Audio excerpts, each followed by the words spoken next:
नमस्कार दोस्तों, स्वागत है आपका एक बार फिर से हमारे इस नए वीडियो में। जैसा कि आज हम लोग पढ़ने जा रहे हैं दो चर वाले रैखिक समीकरण। तो हमारा जो गणित का हाई स्कूल की गणित का तीसरा चैप्टर है, तीसरा अध्याय है। हम लोग पहला और दूसरा अध्याय समाप्त कर चुके हैं। ठीक है, तो पहला अध्याय जो हमारा था वास्तविक संख्याएं हमने समाप्त कर लिया है। दूसरा अध्याय था हमारा बहुपद, वह भी समाप्त हो चुका है। तो आइए आज शुरुआत करते हैं एक नए अध्याय की। तो दो चर वाले रैखिक समीकरण, इसका अंग्रेजी में क्या हो जाएगा? तो linear equation, linear equation in two variables, in two variables, दो चरों में रैखिक समीकरण या दो चर वाले रैखिक समीकरण इसको बोलते हैं। ठीक है, तो सबसे पहले हमें जानना होगा समीकरण क्या होता है। ठीक है, और फिर जानेंगे, देखिए क्या क्या पढ़ना है, यहाँ पे नोट है। तो समीकरण किसे कहते हैं सबसे पहले जानेंगे, व्हाट इज इक्वेशन। ठीक है, फिर जानेंगे एक चर में रैखिक समीकरण क्या होता है, उसका हल क्या होता है। दो चर में रैखिक समीकरण क्या होता है, उसका हल क्या होता है। दो चरों वाले रैखिक समीकरणों के युग्म के बारे में जानेंगे, फिर इनका आलेखी निरूपण समझेंगे इन सभी का। ठीक है, रैखिक समीकरण युग्म के संगत रेखाओं का निरूपण तथा संगतता और हल करने की विधियां, यानी दो चर वाले रैखिक समीकरण को हल करने की विधियां कितनी है? तो मुख्यतः दो विधि हैं। अगर सामान्य रूप से देखेंगे तो सभी चार विधियां निकल कर आएंगी। तो आइए जानते हैं पहले, सबसे पहले समीकरण क्या होता है। तो समीकरण के बारे में जानते हैं, और समीकरण को अंग्रेजी में क्या बोल देंगे? इक्वेशन।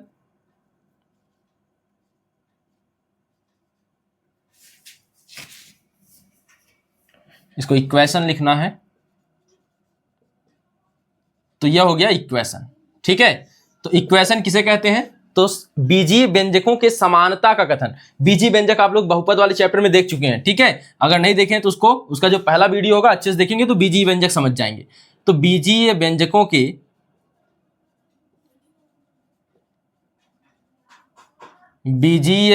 के समानता का कथन, समानता का कथन समीकरण कहलाता है। समीकरण कहलाता है। ठीक है, अब देखिए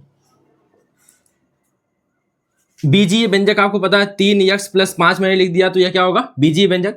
समानता का कथन इसके बराबर 5 लिख दिया या कुछ और बराबर लिख दिया, जैसे 5 लिख दिया, 6 लिख दिया, या फिर यहां पे देखिए ये 3x + 5 = 0, यह भी एक क्या है? उदाहरण है इसका समीकरण का। ठीक है, कॉमा आप देखिए यह भी लिख सकते हैं 3x + 5y = 2, यह भी समानता के कथन है। बीजीय व्यंजकों के समानता कथन, यानी अगर बीजीय व्यंजक लिखा है और साथ में बराबर लग जाए तो हम उसे क्या कहते हैं? हम उसे कहते हैं समीकरण। ठीक है, तो ऐसे ही और कथन देख सकते हैं, 3x + 5 = 2y + 6, यह भी एक क्या है? समीकरण है। ठीक है, अब यह हो गया समीकरण, आप समझ गए। इसके बाद हम जानते हैं एक चर में रैखिक समीकरण क्या होता है। रैखिक का मतलब सबसे पहले जानिए, रैखिक का मतलब होता है चर की सबसे बड़ी घात, चर की घात सबसे बड़ी घात। ठीक है, तो चर की सबसे बड़ी घात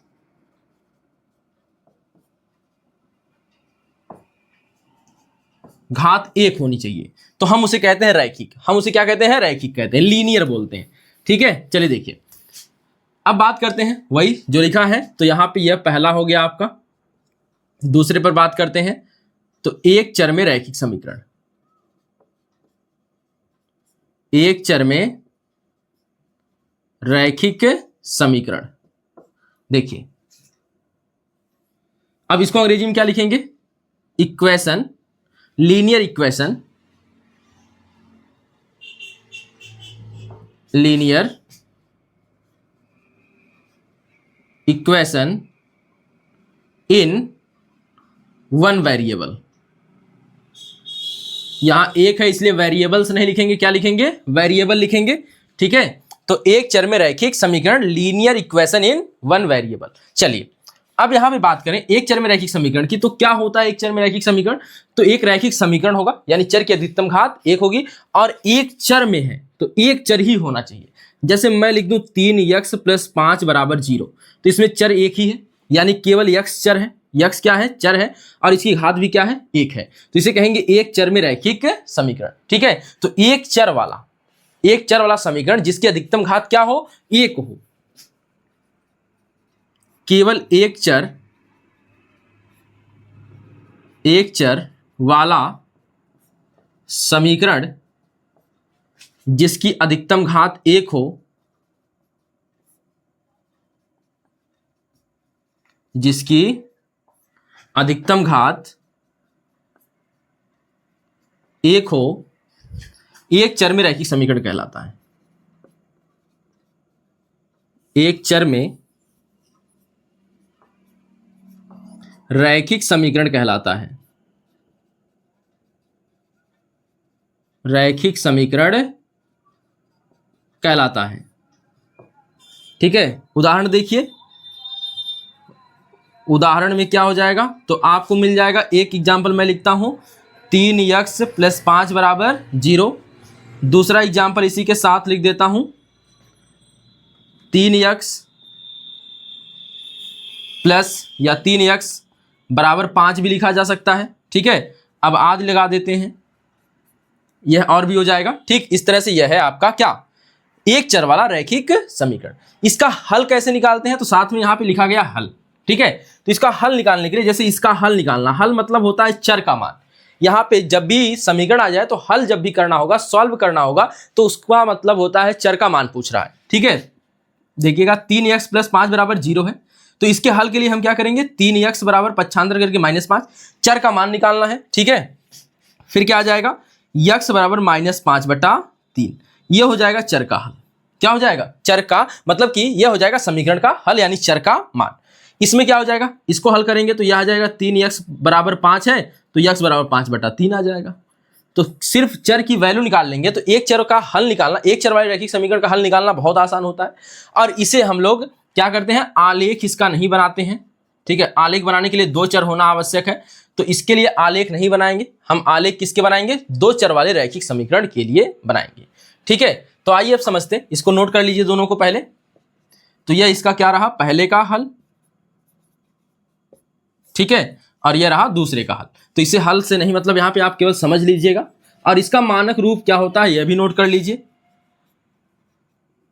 स्टार लगा के। मानक रूप, किसका मानक रूप, एक चर वाले रैखिक समीकरण का मानक रूप हो जाएगा ax + b = 0। ax + b = 0, तो इसका हल क्या आएगा, x = -b/a, x = -b/a। तो यह है हल। तो एक चर वाले का हल निकालना तो बहुत आसान है, तुरंत निकल जाएगा।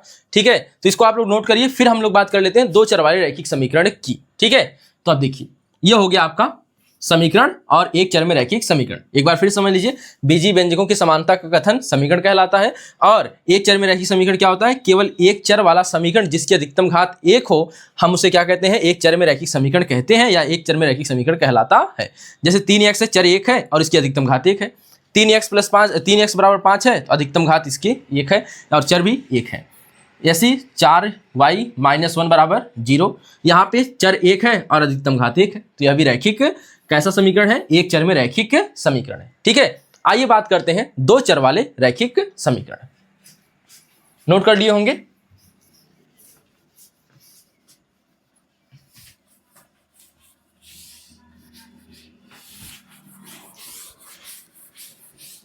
देखिए, हेडिंग है हमारी अब अगली, 2 चर वाले रैखिक समीकरण, या 2 चर में रैखिक समीकरण भी लिख सकते हैं। तो क्या हो जाएगा, यह देखिए हेडिंग है पूरी, तो अंग्रेजी में मैं क्यों लिखूं, ऊपर लिखा है तो लीनियर इक्वेशन इन 2 वेरिएबल्स। ठीक है, चलिए, तो इसके बारे में बात करें तो अधिकतम चर इसमें कितने होंगे, अधिकतम क्या, इसमें 2 चर होने चाहिए। कितने चर होने चाहिए, 2 चरों वाले समीकरण जो होंगे रैखिक समीकरण, 2 चर वाला जो रैखिक समीकरण होगा, और हम उसे क्या कहेंगे, फिर 2 चर में रैखिक समीकरण कहेंगे। तो बात करते हैं, आइए 2 चर वाले रैखिक समीकरण क्या होते हैं। जैसे मैं लिख दूं यहां पे 3x + 5y = 3। यहां पे चर कितने हैं, 2 है, इनकी अधिकतम घात कितनी है, 1 है। ठीक है, इस चर की भी अधिकतम घात 1, इस चर की भी अधिकतम घात 1 है, इसलिए यह क्या है, 2 चर में रैखिक समीकरण है। 2 चर वाला रैखिक समीकरण है, या 2 चर में रैखिक समीकरण है। ठीक है, तो इस तरह से समझेंगे इसको। चलिए परिभाषा लिख देते हैं, तो लिखेंगे 2 चरों वाला समीकरण जिसकी अधिकतम घात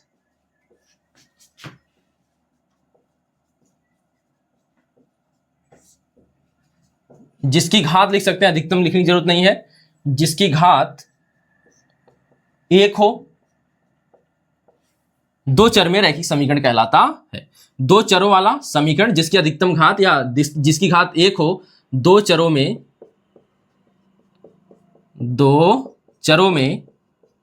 रैखिक समीकरण कहलाता है। नाम दोनों सेम ही है, रैखिक, दो चरों में रैखिक समीकरण लिखिए या दो चर वाला रैखिक समीकरण लिखिए। तो दो चरों में रैखिक समीकरण कहलाता है। ठीक है, इसका आलेख भी खींचा जाता है, तो अभी बताते हैं कैसे खींचेंगे। तो सबसे पहले यहां पे हम दो चर वाला रैखिक समीकरण का उदाहरण लिखते हैं।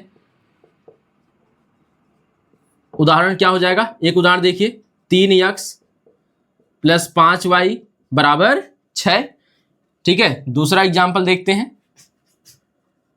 3x = 7y। ठीक, और भी देख सकते हैं आप लोग एग्जाम्पल, दूसरा, तीसरा, 5x + 3y + 2 = 0। यह भी है, देखिए हर जगह चर कितने हैं, 2, हर जगह दो चर है, और यहां पर दो चर होने के साथ साथ सबकी घात भी कितनी है, 1। सबकी घात भी कितनी है, 1 है। तो ऐसे समीकरण को हम कहते हैं दो चरों वाला रैखिक समीकरण। ठीक है, इसके ग्राफ को खींचने के लिए करना क्या पड़ता है, आइए जानते हैं। जैसे मान लेते हैं मेरे पास x + y = 2 लिखा है, यह भी तो एक समीकरण है, रैखिक समीकरण दो चर वाला। इसका सबसे पहले हल निकालने के लिए क्या करना पड़ता है, ग्राफ बाद में बात करते हैं। अच्छा, 1 मिनट, इसका मानक भी लिख लेते हैं। तो मानक रूप क्या होता है इसका, देखिए, ax + by + c = 0। अधिकतर सवालों को हल करते समय हम इस मानक रूप का प्रयोग करते हैं। ठीक है, अब जैसे हम अगर इसका हल चाहिए, हमें दो चर वाले रैखिक समीकरण का हल चाहिए। मान लेते हैं मेरे पास एक रैखिक समीकरण है दो चर वाला, यहाँ पे x + y = 2, x + y = 2। तो इसका हल ज्ञात करने के लिए एक चर का मान अपने से रखना होगा, एक चर का मान मानना होगा अपने से, देन दूसरे चर का मान आएगा, दूसरे चर का मान प्राप्त होगा। ठीक है, अगर मान लेते हैं हम x को मानते हैं तो प्राप्त कौन होगा, हमें y प्राप्त होगा। मानते हैं x को तो प्राप्त कौन होगा, y।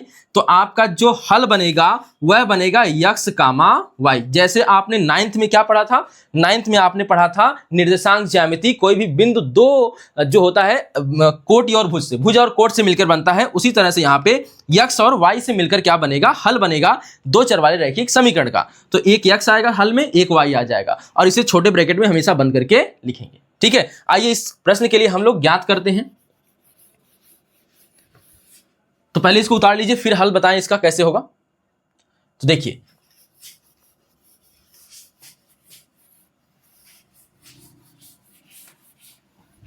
तो मैं एक क्वेश्चन कर लेता हूं यहां पे, x + y आसान सा करते हैं, बाकी अभ्यास के साथ करेंगे।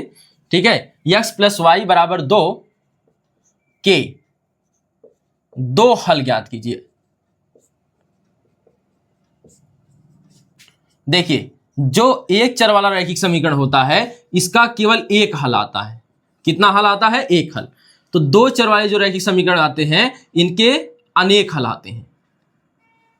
कितने हल आते हैं, अनेक हल आते हैं। ठीक है, तो एक चर में रैखिक समीकरण जो रहेगा उसका हल कितना होगा, एक, और यहां पे हल कितना होगा, अनेक। यह बात याद रखिएगा। चलिए, तो इसमें दो मैंने कहा है तो दो बताना है, तो लिखेंगे हल ज्ञात करने के लिए, हल ज्ञात करने के लिए माना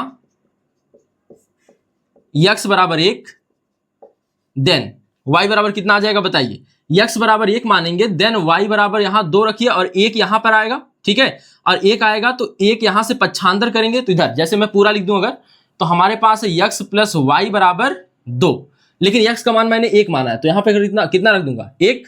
देन क्या हो जाएगा, y बराबर कितना आ जाएगा, तो 2 में से 1 निकल जाए, 1 आ जाएगा। यहां पे 1 हल हो गया, 1, 1। ठीक है, इसके बाद तथा अब यहां पे माना x बराबर 1 है, माना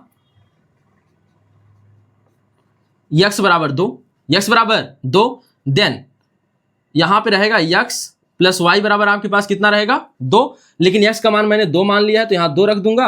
देन y बराबर यह 2 घट जाएगा तो यहां 0 बच जाएगा और दूसरी वैल्यू आ जाएगी 2,0। पहले x की वैल्यू लिखेंगे फिर किसकी लिखेंगे y की, तो x की वैल्यू पहले y की वैल्यू बाद में, याद रखेंगे पहले x लिखेंगे फिर y लिखेंगे। ठीक है, अगर आप y को मानकर लगाते तो x आता, लेकिन लिखते यहां पर बिंदु के रूप में यानी कि हल के रूप में, पहले x फिर y। ठीक है, अब यहां पे देखिए अगर मुझे इसका आलेखी निरूपण भी करना, कोष्टक में लिख दे आलेखी निरूपण कीजिए, किसका x प्लस वाई बराबर 2 का आलेखीय निरूपण कीजिए।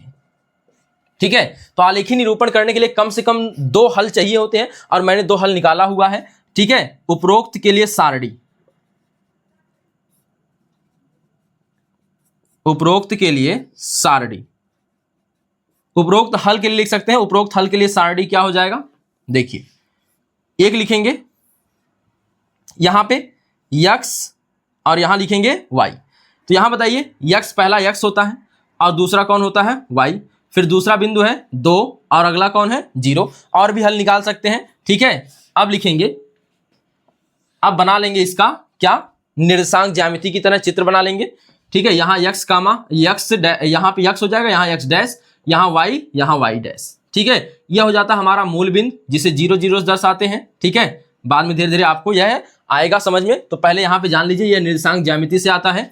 ठीक, यहाँ पर इधर वाला प्लस होता है इधर वाला माइनस, तो 1 समान दूरियां 2 3 4, यहाँ पे 1 2 और यहाँ पे माइनस वाला -3, यहाँ पे 1, यहाँ पे 2, यहाँ पर 3, यहाँ पर 4, यहाँ नीचे -1 -2 -3 -4। ठीक है, तो ये देखिए ऊपर प्लस नीचे माइनस, यहाँ पे तो यहाँ पे दाहिने वाला प्लस हो गया, यहाँ बाएं वाला माइनस हो गया। ठीक है, अब देखिए चलना है x पे 1 और इसके साथ y पे कितना चलना है 2 और प्लस में चलना है, माइनस वाला कोई आया ही नहीं है। ठीक है, जब अभ्यास हल करेंगे तो माइनस वाला भी देखेंगे।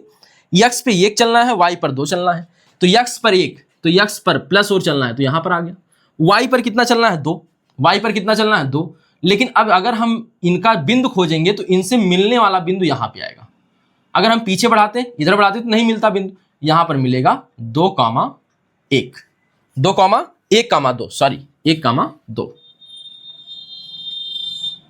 अगला क्या है देखिए 2,0 2,0 यानी x पे 2 चलना है, x पे 2 चलना है और y पे 0 चलना है। अगर यहाँ पे एक 0 हो, एक वाला कोई 0 हो जाए, x या y में से कोई 0 हो जाए तो हम जिस पे दिया हो, जिस पर बचा रहेगा उसी पे केवल चल देंगे। तो x पे देखिए y पे 0 है तो छोड़ दीजिए, भूल जाइए, x पे केवल चलना है 2 तो x पर चल दीजिए, यही बिंदु बन जाएगा। ठीक है, तो यह हो गया 2,0। इन्हीं दोनों बिंदुओं को मिला देंगे तो इसका आलेख हो जाएगा। ठीक है, इस तरह से इसका आलेख बन जाएगा और इस रेखा का नाम क्या होगा x प्लस वाई बराबर 2। और भी सवालों को हल करेंगे, ये तो अभी एक केवल आपके उदाहरण के लिए था कि समझ जाएं कि हल कैसे ज्ञात करेंगे और आलेखी निरूपण कैसे करेंगे। तो आलेखी निरूपण करने के लिए हमें कितने हल निकालने होते हैं, कम से कम 2 हल निकालने होते हैं। हल ज्ञात करने के लिए क्या करना होगा, अगर 2 चर वाला रैखिक समीकरण है तो एक चर का मान मानेंगे, दूसरे चर का मान आएगा और इस तरह से हमें एक बिंदु मिल जाएगा और वही बिंदु क्या कहलाएगा, हल कहलाएगा। वही बिंदु क्या कहलाएगा, हल कहलाएगा। ठीक है, तो अभी इस उदाहरण को उतारिएगा मत, इसके बारे में हम बाद में चर्चा करेंगे, अभी केवल हमें यह समझना था। तो यहां पे कितना आया था 1,2। ठीक है, तो इस तरह से यह हो गया आपका एक उदाहरण, ताकि आप हल भी ज्ञात कर लें, आलेखी निरूपण भी कर लें। अब हमें बात करनी है 2 चरों वाले रैखिक समीकरणों के युग्म के बारे में। चलिए देखिएगा,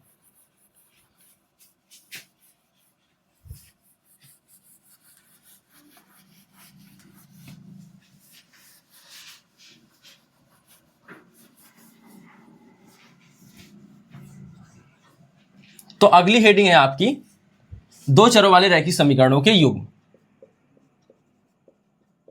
2 चरों वाले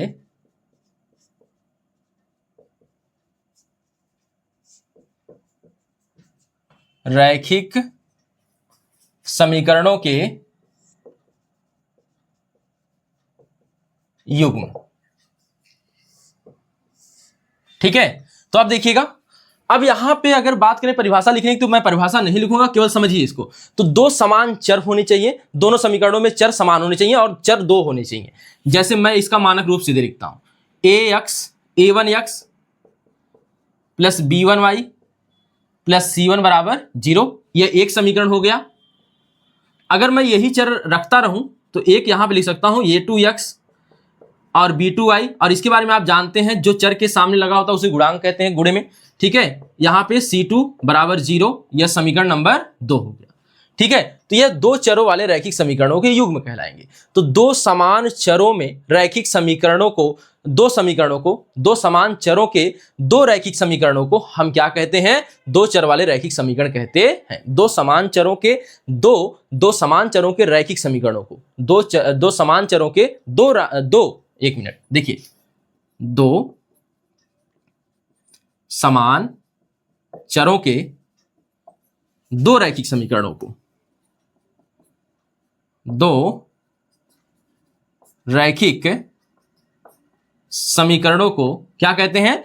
तो दो चरों वाले रैखिक समीकरणों के युग्म कहते हैं। या फिर यहां पे कभी कभी क्या लिखा मिल जाता है, तो यहां पे कभी कभी आपको मिल जाएगा ना रेखाओं का युग्म, या फिर आपको एक शब्द और लिखा मिलता है, तो वह मुझे याद नहीं आ रहा, छोड़िए। ठीक है, युग्म के साथ साथ एक शब्द युग्म के लिए और प्रयुक्त होता है, आएगा याद तो बता दूंगा। चलिए ठीक है, यहां पे देखिए, दो समान चरों के दो रैखिक समीकरणों के युग्म को, मतलब कि दो रैखिक समीकरणों को हम क्या कहते हैं? दो चरों वाले रैखिक समीकरणों का युग्म कहते हैं। इसे दर्शाते हैं, यह मानक रूप है इनका। ठीक है, यह मानक रूप है। ठीक, जैसे मैं और समीकरण लिख के दिखाऊं आपको, मैं लिखता हूं x plus y plus 2 is equal to 0, एक लिखता हूं 2x प्लस 3y प्लस 3 बराबर 0। तो क्या यह भी दो चर वाले रैखिक समीकरणों का युग्म है? बिल्कुल है, क्योंकि यहाँ चर समान है, दोनों y है, x है। ठीक है, बाकी आपने चर समान देख लिए हैं, बाकी कुछ देखने की जरूरत नहीं है। यहाँ पे गुणांक 1 होगा, यहाँ पे गुणांक 1 होगा। ठीक है, यहाँ 2 है, यहाँ 2 है, यहाँ 3 है, यहाँ 3 है। ठीक, तो अगर तुलना करें तो a1 बराबर कितना आएगा? तुलना करना भी जानिए। a1 बराबर, तो पहले समीकरण का हो जाएगा a1, b1 और c1। a1 बराबर 1, b1 बराबर 1, c1 बराबर 2। ठीक है, और a2 बराबर कितना निकलेगा? 2, b2 बराबर 3, c2 बराबर 3। अगर यहां पे माइनस होता तो चिन्ह सहित लिखते हैं, यहां पे c2 बराबर -3। ठीक है, तो यह रहा आपका तुलना करना भी आप जान गए। ठीक है, इसका भी हम क्या बनाते हैं? आलेखी निरूपण करते हैं। क्या करते हैं? आलेखीय निरूपण। एक बार समीकरण 1 का हल निकालेंगे, इस समीकरण के दो हल, कम से कम 2 हल, अधिक से अधिक 2, 3, 4, 5 आप जितने भी निकाल लें, 2 हल चाहिए। इसका भी समीकरण 2 है, तो समीकरण के कम से कम 2 हल। कितने हल चाहिए? कम से कम 2 हल चाहिए। ठीक है, इन दोनों हल को जब हम एक निर्देशांक ज्यामिति में दर्शा देंगे, निर्देशांक में यानी कार्तीय तल पर दर्शा देंगे, मान लेते हैं एक का ग्राफ ऐसे गया, एक का ग्राफ ऐसे गया, तो यह जो रेखाएं मिलती हैं, एक दोनों जो यहां पे प्रतिच्छेद कर दी हैं, बाद में बताते हैं कैसे क्या होगा। ठीक है, अभी इसके बारे में चर्चा सवालों के साथ करेंगे। यहां पे यह देखिए, दोनों रेखाओं के हमने दोनों समीकरणों के लिए क्या बना दिया? आलेखीय निरूपण कर दिया, ग्राफ बना दिया। ठीक है, तो यह हो जाता है इनका आलेखीय निरूपण। ऐसे भी हो सकता है, ऐसे भी हो सकता है, नीचे से गुजर जाए, यह x है, x डैश, y डैश ऊपर नीचे से गुजर जाए, या फिर ऐसा भी हो सकता है कि दोनों रेखाएं एक ही से गुजर जाए, एक ही जगह से गुजर जाए। ठीक है, तो इनके बारे में चर्चा करेंगे। यहां संपाती होता है, क्या होता है? संपाती। यह हो जाता है समांतर, और इसे कहते हैं प्रतिच्छेदी। ठीक है, इसके बारे में बाद में चर्चा करेंगे सवालों के साथ। फिर से देख लीजिए, दो चर वाले रैखिक समीकरणों के युग्म मतलब हो गया समान चरों के दो रैखिक समीकरण, उन्हीं को कहेंगे। और दोनों चर क्या होने चाहिए? समान होने चाहिए। तो एक मतलब कि इसके चर और इसके चरों में समानता होनी चाहिए। और चर कितने होने चाहिए? 2 होने चाहिए। ठीक है, रैखिक होने चाहिए, यानी घात कितनी होनी चाहिए? 1 होनी चाहिए। तो इस प्रकार के समीकरणों को हम कहते हैं दो चरों वाले रैखिक समीकरणों का युग्म। ठीक है, अगर मुझे तुलना करनी हो तो आप जान गए हैं तुलना कैसे होगी। अगर मुझे हल ज्ञात करना हो तो मैं क्या करूंगा? एक चर का मान रखूंगा, दूसरे चर का मान आएगा। अगर मुझे आलेखीय निरूपण करना होगा तो प्रत्येक समीकरण के 2-2 हल निकालने होंगे, कम से कम 2-2 हल या 3 हल। नॉर्मल रूप से हम लोग 3 हल निकालेंगे। ठीक है, तो 3 हल निकाल लेंगे। यहाँ पे 2 हल लिखा है तो न्यूनतम 2 की जरूरत पड़ती है। तो 2 हल निकालकर या 3 हल निकालकर हम एक समीकरण का पहले क्या खींचेंगे? ग्राफ, यानी आलेखीय निरूपण करेंगे। फिर दूसरे समीकरण का भी ग्राफ खींचेंगे। तो इस तरह से यह आलेखीय निरूपण हो जाता है। ठीक है, अब आते हैं रैखिक समीकरण युग्म के संगत रेखाओं का निरूपण तथा संगतता, और यह किसके आधार पर आती है? तो यह आती है इन गुणांकों के अनुपात के आधार पर, इन गुणांकों के अनुपात के आधार पर, यानी A1 बटे A2, B1 बटे B2 और C1 बटे C2 पर डिपेंड करता है कि यह क्या होने वाला है। चलिए तो आइए बात करते हैं। अब देखिए आप बस इतना उतार लीजिएगा यहां पे, ठीक है, तो उतार लीजिए इसको। अब आइए बात करते हैं।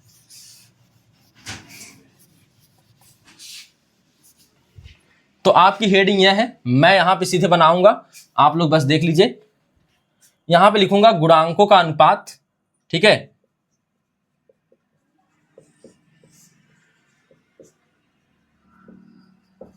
गुणांकों का अनुपात, और यहां लिखूंगा ग्राफीय निरूपण,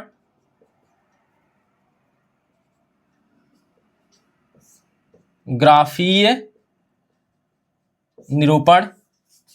यहां आ जाएगी बीजगणितीय व्याख्या।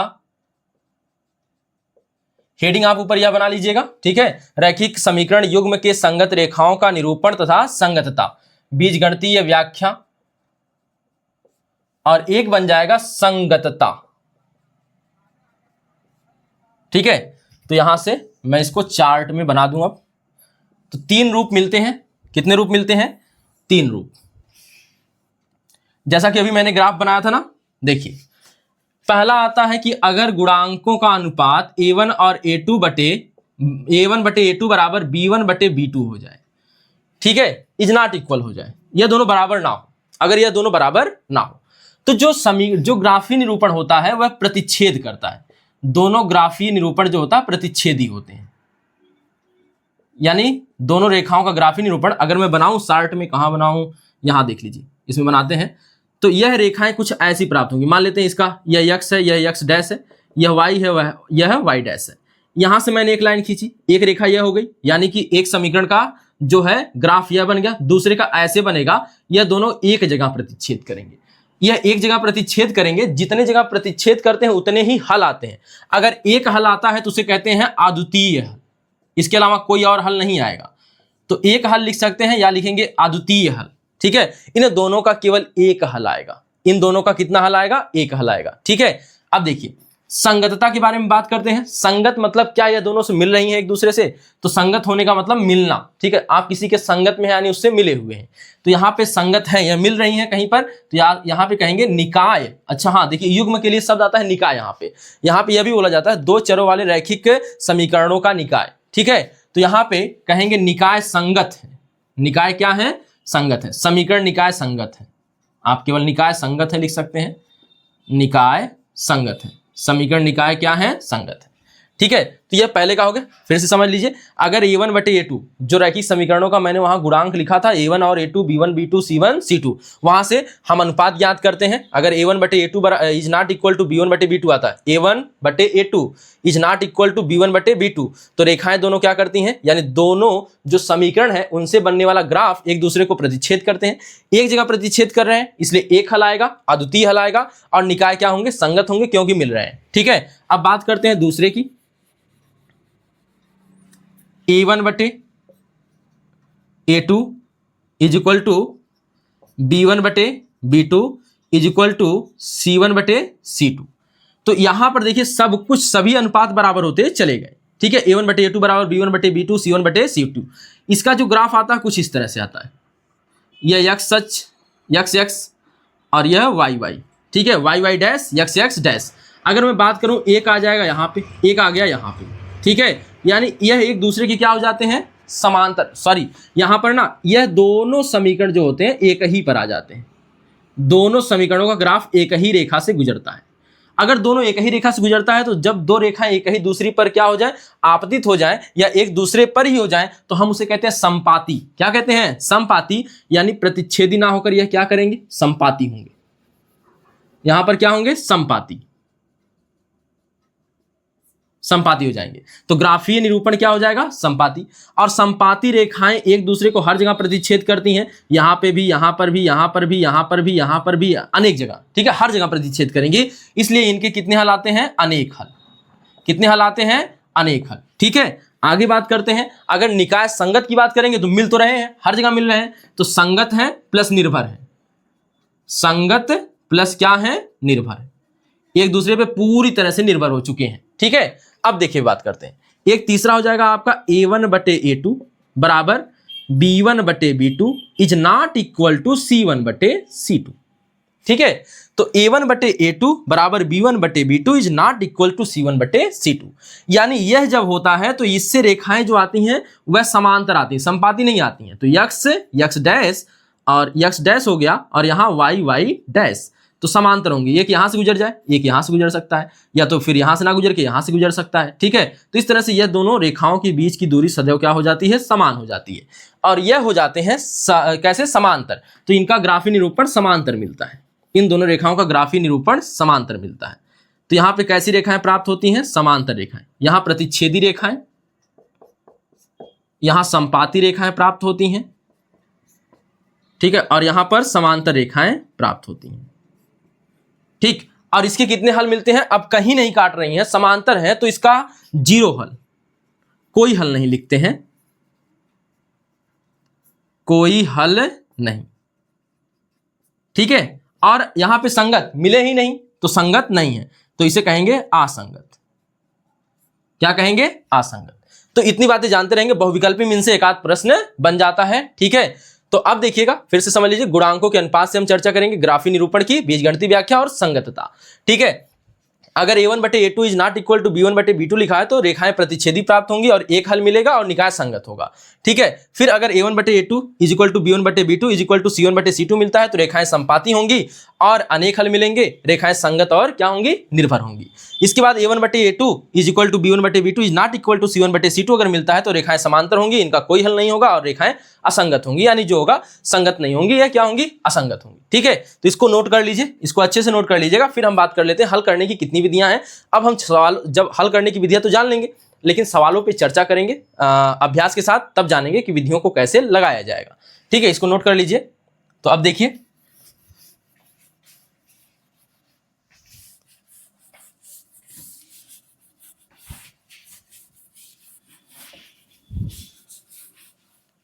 हल करने की विधियां, तो इसको हल करने की विधियां,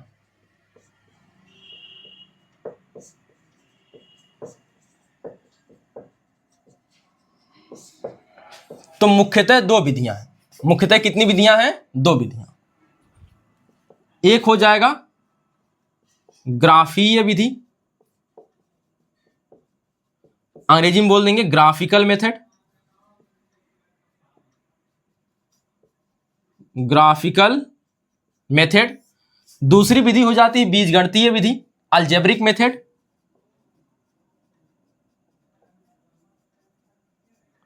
बीजगणितीय विधि,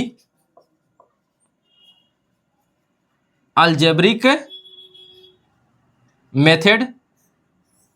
और अलजेब्रिक मेथड में 3 होते हैं, जो कि बोर्ड के लिए आपको पढ़ने हैं केवल उसमें से 2।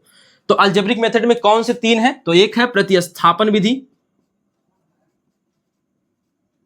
प्रतिस्थापन विधि, अंग्रेजी में कहते हैं सब्स्टिट्यूशनल मेथड,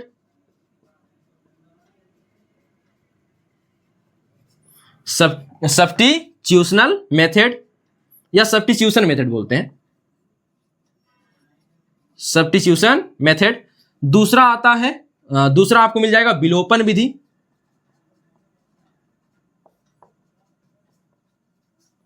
इसको अंग्रेजी में कहते हैं इलिमिनेशन मेथड।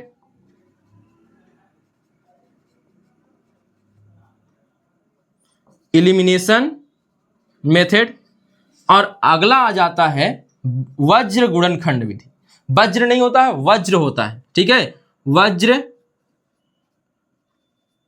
गुणनखंड विधि, इसको अंग्रेजी में कहते हैं क्रॉस मल्टीप्लिकेशन।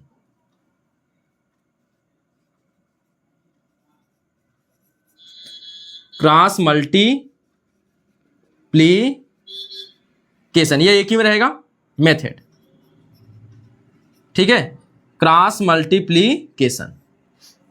अब ध्यान दीजिएगा, तो हमारे पास जो है 2 चरवाहे रैखिक समीकरण को हल करने की कितनी विधियां हैं, 4 विधियां। टोटल पूछे तो 4 विधियां हैं। देखिए, यह भी पढ़ना है, प्रतिस्थापन पढ़ना है, विलोपन पढ़ना है, क्रॉस मल्टीप्लिकेशन जो है यानी कि वज्र गुणनखंड विधि है, यह बोर्ड से बाहर है। लेकिन एक आध सवाल हम इस पे देखेंगे ताकि हमको यह विधि भी आ जाए। ठीक है, आसान विधि होती है, बहुत आसान होती है, उत्तर तुरंत प्राप्त होते हैं वज्र गुणनखंड से। ठीक है, थोड़ा सा कठिन लगती है लेकिन उत्तर इससे तुरंत प्राप्त होगा। अगर एक बार सीख गए तो आसान सबसे यही लगेगी। ठीक है, सभी से सीखेंगे लेकिन परीक्षा में आपको इसमें से 3 में से कोई एक इस्तेमाल करनी होगी जिससे कहेगा सवाल। ठीक है, तो यहाँ पे हल करने की विधियां आप जान लिए हैं। ठीक, अच्छा थोड़ा सा जान लेते हैं ग्राफी मेथड में क्या होगा। तो दोनों रेखाओं का, जैसे अभी पहले मैंने बताया कि अगर अनुपात ऐसा आता है तो रेखाएं प्रतिच्छेदी मिलेंगी, समांतर मिलेंगी, या फिर कैसे मिलेंगी, समांतर मिलेंगी। ठीक है, उसी प्रकार इनका ग्राफी निरूपण हो जाता है। इस तरह से भी ग्राफी निरूपण आ सकता है। ठीक है, इस तरह से आ सकता है ग्राफी निरूपण, इस तरह से भी आ सकता है कि एक ही पर संपाती हो जाए। ठीक है, ग्राफी निरूपण हो जाएगा, ग्राफी विधि भी हो जाएगी, या ग्राफी विधि कहते हैं। अगर यहाँ पे एक जगह प्रतिच्छेद करेगा तो इसका हल 1 आएगा, तो आपका जहां प्रतिच्छेद करेगा मान लेते हैं x, y पर, तो इसका उत्तर हो जाएगा x, y। ठीक है, अब प्रतिस्थापन में x, y का मान निकालेंगे तो कैसे निकलेगा, जैसे मान लेते हैं x + y बराबर 2 है और 2x + y बराबर 4 है। ठीक है, तो इसमें से एक x का मान निकाल लीजिए, इसके सहायता से x का मान निकालिए। प्रतिस्थापन का मतलब होता है किसी की जगह पर किसी को, मतलब उसकी जगह पर किसी अन्य को रख देना। तो यहां पे मान लेते हैं x बराबर आ जाएगा 2 - y। x बराबर कितना आ जाएगा 2 - y, x बराबर आएगा 2 - y। अगर मैं x का मान यहां पे रख दूं तो यहां पे रख दूंगा तो क्या आएगा 2 - y आएगा x का मान, 2 - y प्लस y बराबर 4। ठीक है, इसको हल करेंगे तो 2 दूना 4 माइनस 2y और प्लस y बराबर 4, 4 4 से कट जाएगा, प्लस है। ठीक है, और यहाँ पे -2y प्लस y मिलके -y बराबर 0, या y बराबर क्या आ जाएगा 0। अब y का मान यहाँ रख दीजिए, तो इससे y का मान रखेंगे तो x बराबर 2 - 0, x बराबर 2 आ जाएगा। यानी यहाँ पे हल कौन मिल जाएगा आपको, यहाँ 2 चर वाले रैखिक समीकरण लिखे थे, 2 युग्म लिखे थे। ठीक है, इन दोनों का एक हल आया 2, 0। ठीक है, कौन कौन आया, x का मान 2 आया और y का मान 0 आया, तो इसलिए हल हो गया 1 और 2, 0 हो गया। ठीक है, अगर मैं अनुपात से बात करता यहाँ 1 होगा बटे 2, 1/2, और इसके बाद इसका अनुपात की बात करूं तो 1/1। क्या यह दोनों बराबर नहीं है, बिल्कुल बराबर नहीं है, इसलिए यह रेखाएं प्रतिच्छेदी होंगी। पीछे से मिला लीजिएगा और इनका कितना हल आएगा, 1 हल आएगा, क्योंकि a1/a2 is not equal to b1/b2। इसके लिए 1 हल आता है, और रेखाएं प्रतिच्छेदी होती हैं और संगत होते हैं। ये क्या होते हैं, संगत होते हैं। तो इसके बारे में हम लोग अध्ययन करेंगे आगे और सवाल के साथ। ठीक है, अभी केवल विधियों का नाम लिख लीजिए। विलोपन में क्या होता है वो भी जान लेते हैं हल्का सा। ठीक है, विलोपन के बाद विलोपन को भी देख लेते हैं। मान लेते हैं एक समीकरण है x + y बराबर 2, दूसरा 2x - y बराबर 4। तो मैं कहूंगा इन दोनों को जोड़ूंगा, तो जोड़ने पर देखिए चिन्ह नहीं बदलता है, घटाने पर बदलता है। तो y से कट गया, विलोपन हो गया 1 का, यहाँ 3x मिल गया, और यहाँ 4 2 कितना हो गया 6 हो गया, और x बराबर 3 दूनी 6, x बराबर 2 आ गया। अब वो x का मान किसी एक में रख लूंगा तो किसका मान आ जाएगा, y का मान आ जाएगा। ठीक है, तो यहाँ पे y का मान आएगा 0। देखिए अगर मैं y का मान, x का मान 2 रख दूं यहाँ पे तो y बराबर 0 आ जाएगा। तो यह हल हो गया 2, 0। यह हो गया विलोपन से। किससे हो गया, विलोपन से। ठीक है, इसके बारे में और अध्ययन सवाल के साथ होगा। वज्र गुणनखंड विधि की बात हम सवाल के साथ ही करेंगे। ठीक है, और यह विधि आपके सिलेबस से डिलीट है। तो मिलते हैं फिर अगले वीडियो में। धन्यवाद।